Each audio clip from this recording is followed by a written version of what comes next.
Good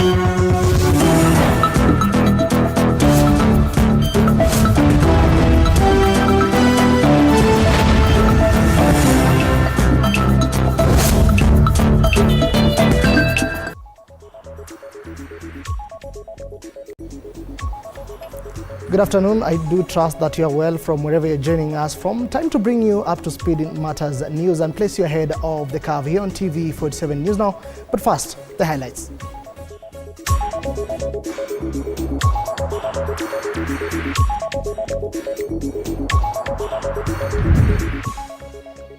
Six people have been confirmed dead, with 4 injured by suspected Al-Shabaab militia who attacked a national police reservist camp located at BAMBA, Fafi sub-county in Garissa County. Former Kirinyaga woman representative Garissa wants the Kenya Kwanza government to fulfill its campaign promises. Kuna zile barabara ambayo serikali waliambiliana, si ndio? Kuna zile barabara wakaanza zikafika nusu na hazijaisha, si ndio? The youth in Kamune village, Murang'a County have innovated ways of extracting oil from avocado, which has helped in ensuring no avocado fruit is lost in the farm. Ni avocado zenye tunapata wakati mwingine unapata hazijakomaa vizuri. Once again, welcome to the broadcast. My name is Moige William and this is TV47 News Now live from Nairobi, Kenya. We start off whereby 6 people have been confirmed dead after suspected Al-Shabaab militia attacked a national police reservist camp at BAMBA in Fafi, Garissa County. From the attack, 4 people were seriously injured and have been rushed to hospital.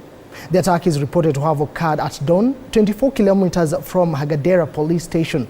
According to the police report, the suspected militia used assorted weapons to overrun the camp. So far, multi-agency security operatives have commenced investigations into the incident.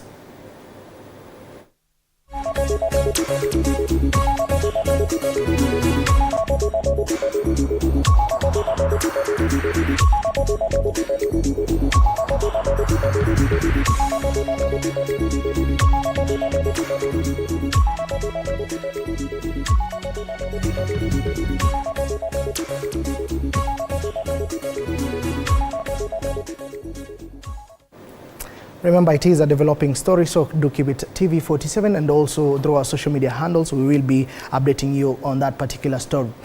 Now we shift gears. Kenya Seed chairperson and former Kirinyaga woman representative Garissa now wants the Kenya Kwanza government to fulfill its promises and complete all the stalled projects in Kirinyaga County. Speaking during her Thanksgiving prayer rally at Dhiba grounds in Moya, Garissa said that most of the projects that had been started by former President Uhuru Kenyatta have stalled 2.5 years into the current regime. She says that the current political scenarios notwithstanding, the people of Kirinyaga must reap all the benefits of the current administration since they overwhelmingly voted for it during the 2022 general election.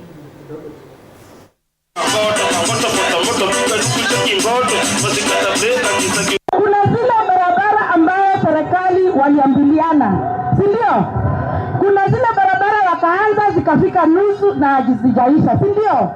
Now I'm sending a message and a strong message from these people of Moya and Kirinyaga County, kwamba serikali waje watumalizie hizo barabara, whatever kilometers are remaining, kama ni ile ya Kajiji, kama ni Gashoki Road, kama ni ile ya Karira, zote wakuje wamalize, because it is something they promised they must deliver.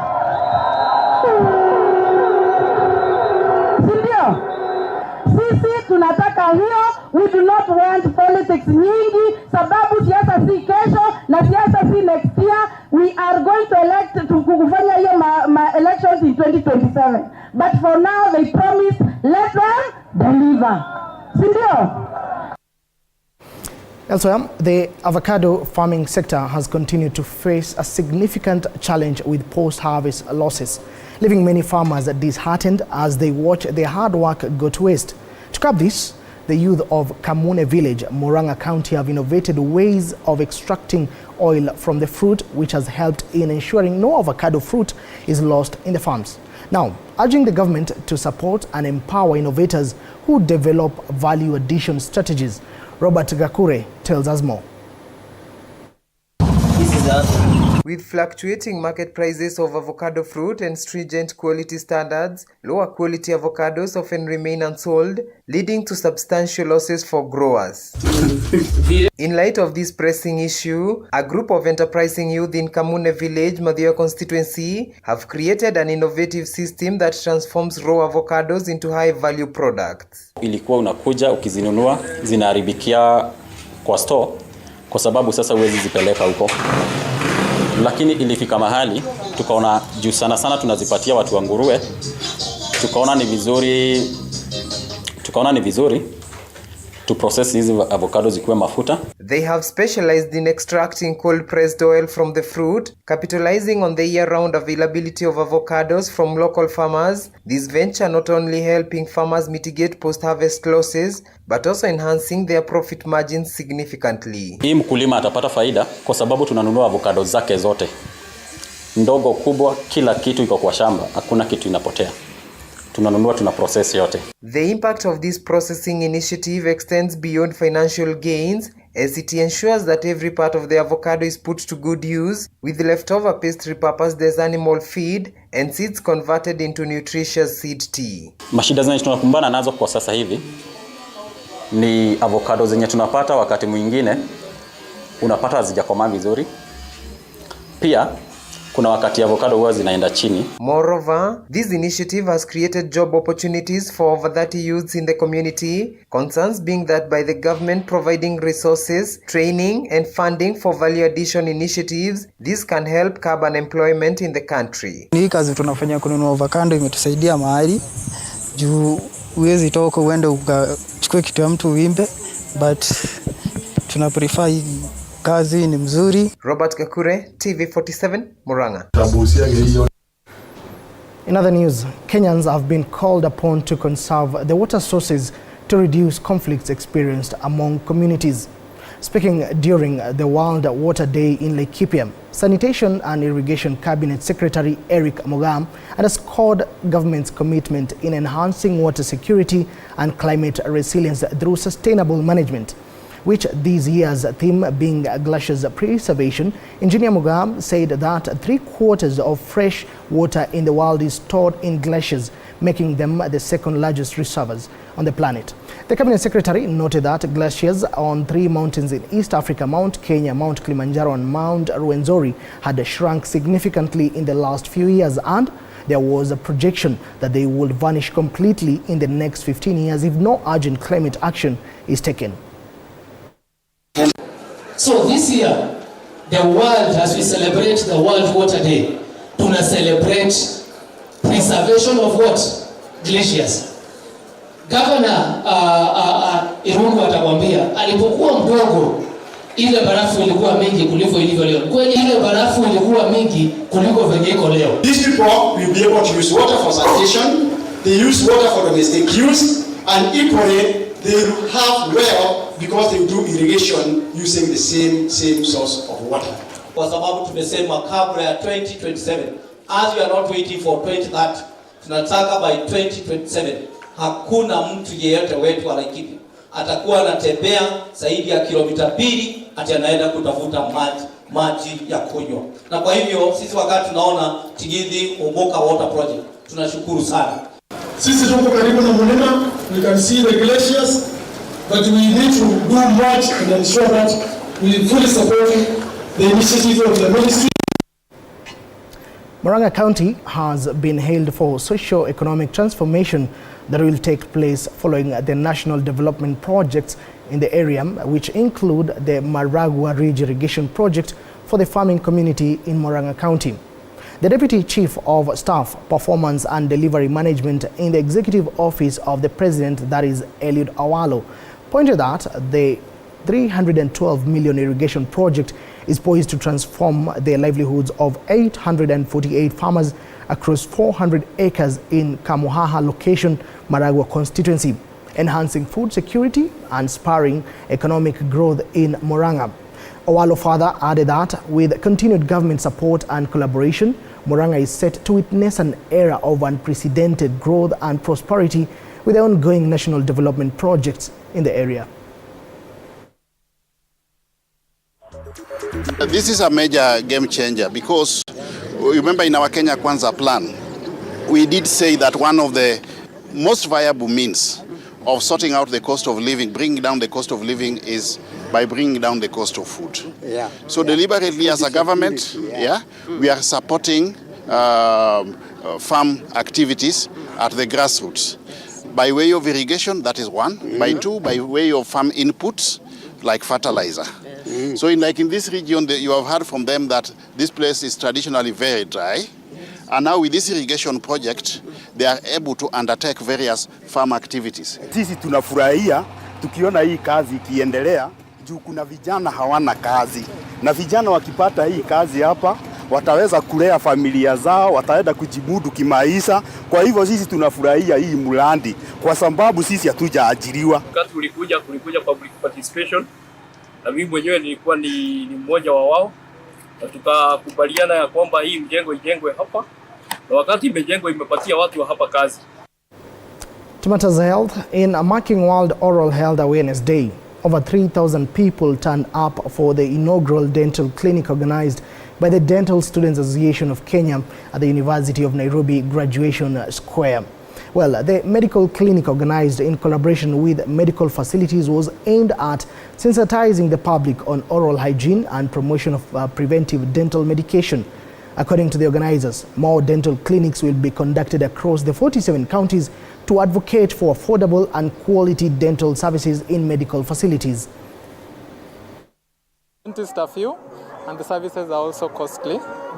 So the first call of action would be to include dental services in the primary health care so that the government can provide the services to most of the Kenyans.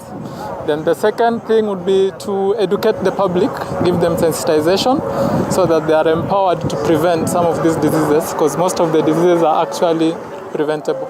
A happy mouth is a happy mind. So that means basically taking care of your oral health is also taking care of your mental health. Now the turnout here is excellent, as I will say, and it's an outreach program in the sense that we're trying to help as much people as we can. We had a target of 10,000. We have tripled that. We have enough partners. We have a good number of clinics partnering up with us today, a good number of dentists who showed up to do this good work. And so from my thinking is we have hit our target, and we will be doing more of this in our day-to-day lives. We will be going to each and every part of the country to spread the good oral health message out. And now, 6 schools in Salga in Nakuru County are expected to access clean water aimed at boosting their health, education and overall well-being. World Vision Kenya, through the Inuka Ngaza Fund, hosted the Let's Steps for Water Run Nairobi that is aimed at rallying colleagues, partners, families, children and supporters to tackle water scarcity in Nakuru County. The children walk up to 6 kilometers each day to fetch waters, often making them miss school while exposing them to waterborne diseases, which puts their health at constant risk. The organization has been working to change this reality by focusing on sustainable solutions that address the root causes of poverty and water insecurity. We are doing what we call less steps for water. That is, we want to ensure that by contributing something, but also by walking, we demonstrate that we are reducing the number of steps which people in Nakuru, in Sagak area, they take to collect water. Before this project of World Vision and Nakuru County came in, people used to get water from the River Rongai. And of course, the water is dirty, it's not clean. And secondly, occasionally during the dry spell, the river could not flow. So hence, people used to go very, very long distance to fetch water. But I want to say that this initiative by the World Vision and the county government of Nakuru have dramatically reduced the distance where people go get water, and more so improve the quality of water that people get. We were running for the children in Nakuru to support them so that they can have water. I think this will encourage a lot of people to help the children who are suffering, who can't go to school, who need to go and fetch water. So the 6 kilometers represents the distance that they actually go so that they can fetch the water. And thank you for the opportunity. And physically challenged persons have a reason to smile after Kenyan-owned European Business Institute of Luxembourg offered them scholarships to enable them access education and link them with job opportunities. The program, dubbed Ebu Hardship Scholarship program, is being implemented in partnership with Limitless Solutions Global.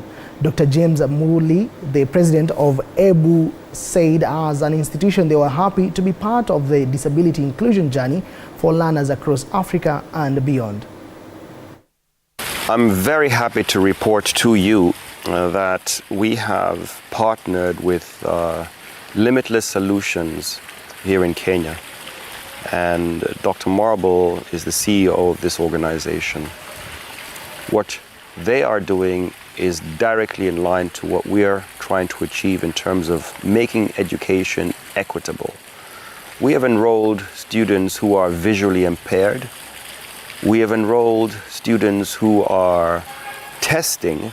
In other words, they are going forward and ensuring that the way is going to be clear for the additional 25 students that are going to come into our cohort.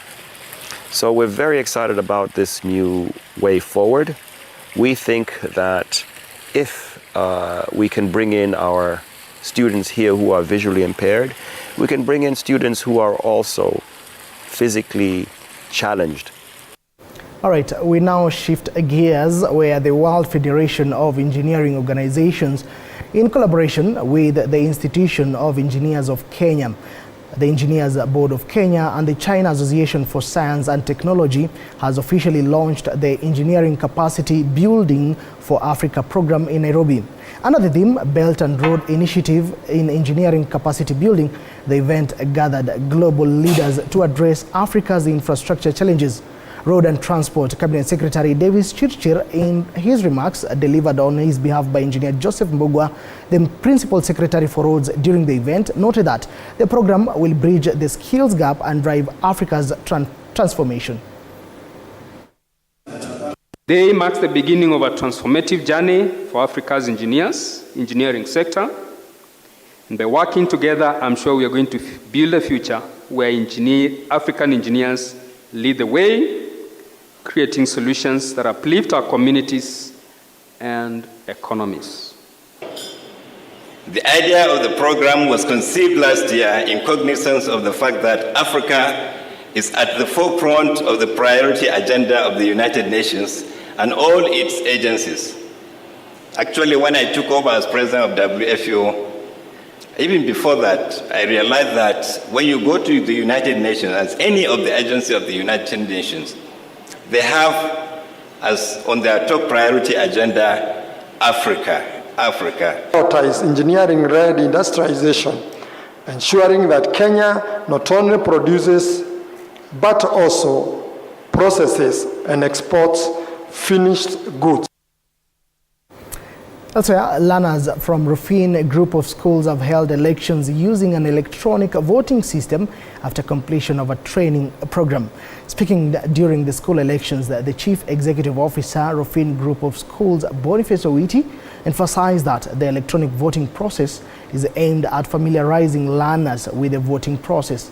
He explained that the skills acquired will help learners become citizens who fulfill their voting civic duties in the near future.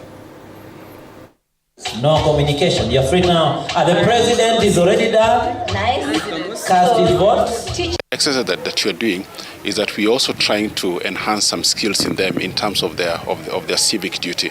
And so when we do this in the right way, when we begin to inculcate leadership at this level, it actually reduces the government expenditure on matters civil education, because when learners are prepared at this level, it becomes very easy for them when they get to the age whereby they're supposed to exercise their civic role.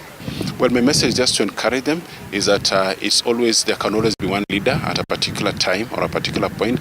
Let them be encouraged. Let them not, the desire should not die, but they should also strive to offer themselves again for leadership position in the next elections. This particular exercise is very integral, more so for the learners, because some of the civic responsibilities that we exercise as a country take time to be processed because of the stage at which the citizenry get exposed to this.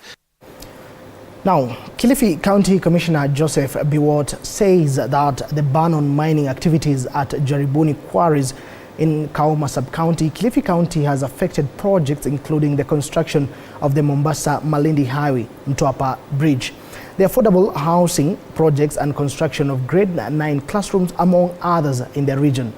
In a meeting with mining stakeholders and the Secretary for Mining at his office in Kilifi town on Friday, he noted that his team had discovered that 90% of construction, that is raw materials in Kilifi, Tana River, Lamu, Mombasa and Kwale counties, come from Jaribuni area, and the ban had led to stalled projects and high cost of construction materials.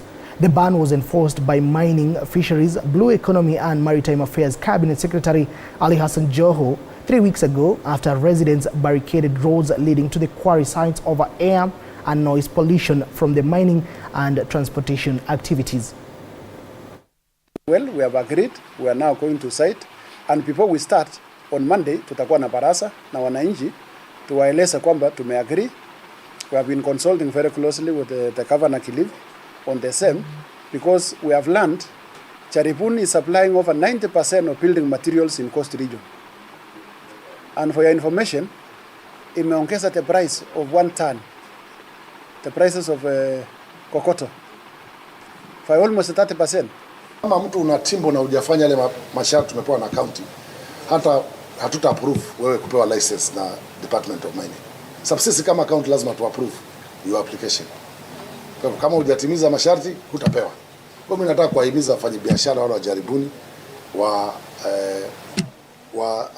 wajibike vile tumekubaliana, na pia niwaambie wale watezo, ukiona mwenzako kamenyolewa tia chako maji naja huko pia. All right, and elsewhere, the Communication Authority of Kenya, that is CAK, is set to spend 3.6 billion Kenya shillings to enhance network connectivity across the entire country. The project is scheduled to begin in August this year and is expected to be completed within 36 months. Speaking in Kasigau, Taita Taveta, during a site visit to a mast launched in December last year, Waweru Kimani, the representative of the Principal Secretary for Communication in CAK, highlighted that 96.6% of the country is already connected to the network, and the remaining areas will be covered by the year 2028. And you can imagine the multiplying effect ya mradi kama hii ni kubwa. Just spending less than 20 million, 18 million, and the effect mradi kama hii inakuwa kwa wananchi is a great effect. Na tunaangalia area ambayo imeachwa nyuma sana kwa kuwa na services za communication.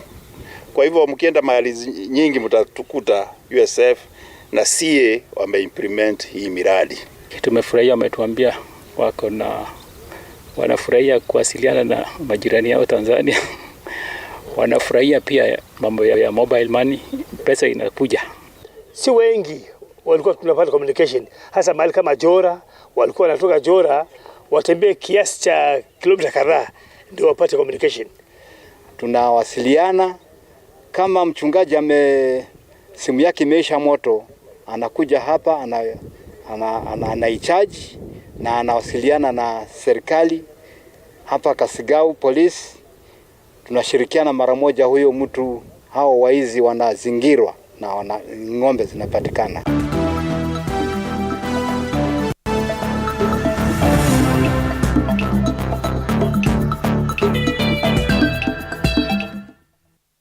All right, and now to matters sports. The 2025 WRC Safari Rally comes to an end today in Naivasha, Nakuru County.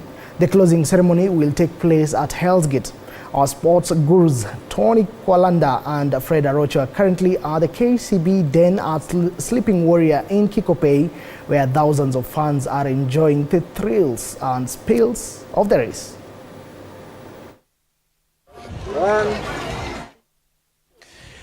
As you can see clearly, this is the grand finale, the grand stage of the 2025 WRC Safari Rally here in Naivasha, Nakuru County. What you're seeing on your screens is, of course, the iconic. It is not new to you. It is the Hell's Gate, where we shall be having the presentation of the winners of the 2025 Safari Rally. This is the place that you need to be. I know most of you are stuck in the traffic. I know most of you are somewhere looking to come to the Hell's Gate.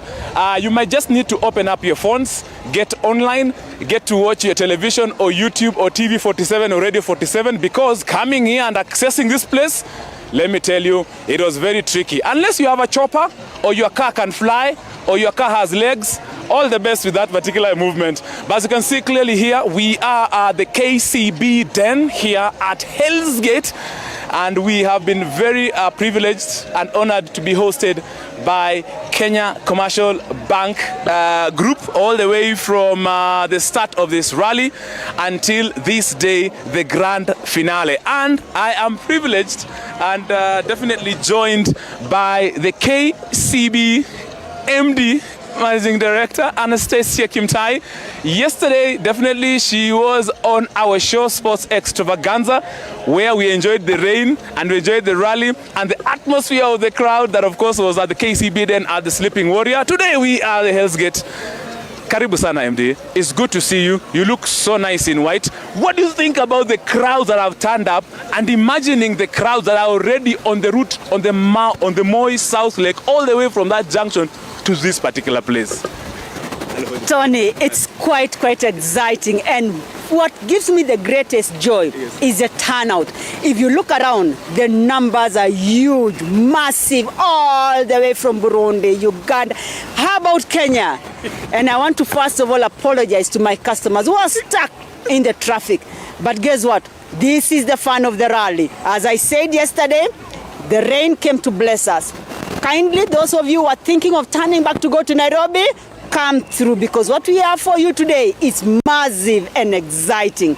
All are invited. Indeed, as you can see, people are still streaming in via choppers, via cars, via tuk-tuks, I actually came here using a motorbike because I could not use my car. It was stuck in Naivasha town, literally. But of course, as you've heard from the MD, you can actually still access, because the traffic police are on the roads and they are manning the entry and the exit at this place. But of course, I mean, at the end of today, you're having the grand finale of the drivers. What is your take home in terms of the event starting until now? Such a successful event. Yeah. It is indeed a great success, and this can be confirmed by the numbers who have turned up, the exciting, challenging, and trailblazing competition that we have witnessed, and also for our customers who have shown up today. So my takeaway today is that, guys, next year we commit as a corporate entity. We will be on the table again to make sure you enjoy this excitement. To my customers, my SMEs, I know we've enabled you to have money in your pocket. Let's not forget our environment. Let us maintain our environment and make sure we have a sustainable environment. As when you look around here, these iconic features can only be found in Kenya, and the place to be is Kenya. Thank you. Kenya Commercial Bank. Just before you leave, MD, one quick one. The drivers, I've seen Kavisi here, I've seen Tinashe Gatimu here, I've seen all the KCB top drivers are here. And then, of course, together with the fans, what's your message to them as, of course, sign off the 2025 WRC Safari Rally? To all the drivers, first of all, may the best win. Second, to our KCB drivers, this is not the end of the day. It just demonstrates the excitement, the toughness of the routes that were selected this year. And we want to assure you, we will still work with you, because this is part of the fun of the rally. Thank you. Thank you so much, MD Anastasia. I will allow you to enjoy the hospitality at the KCB. Then I'll see you around, and of course to enjoy. I'm sure we're having the extra party till 10 p.m. right? Yes, we've organized for you exciting entertainment, our hospitality, you will enjoy. In case you miss, just raise up your hand because I'm the tallest lady here. I'll be able to see where you are and I'll come to serve you. Thank you so much. Enjoy and thank you for your time. As you can see, that's the MD, KCB, Kenya Commercial Bank, Anastasia Kimtai, just giving you the feel of this place. We are just giving you a quarter of what is really happening here at the Hell's Gate. Mambo ni noma. Ile side ingine watu wamejaa furi. In fact, they're saying there is time for you to come because there's an after party till 10 p.m. hapa Hell's Gate. Have you ever even had something like that? Of course, here the entire team will continue giving you the very best updates. Remember, we are having the closing ceremony here where the President of the Republic of Kenya, William Ruto, will be here amongst other top government officials. From here, Hell's Gate, back to you. All right. That is Tony Kwaland. I'm just wondering, are you working or it is good vibes and inshallah? Well, that is WRC for you. All right, and with that, thank you for your invaluable company. That is all we had in store for you here on TV47 News Now. You're now ahead of the curve, Matters News. Thank you for your invaluable company. My name is Moige William. Do enjoy the rest of your viewing. Good afternoon.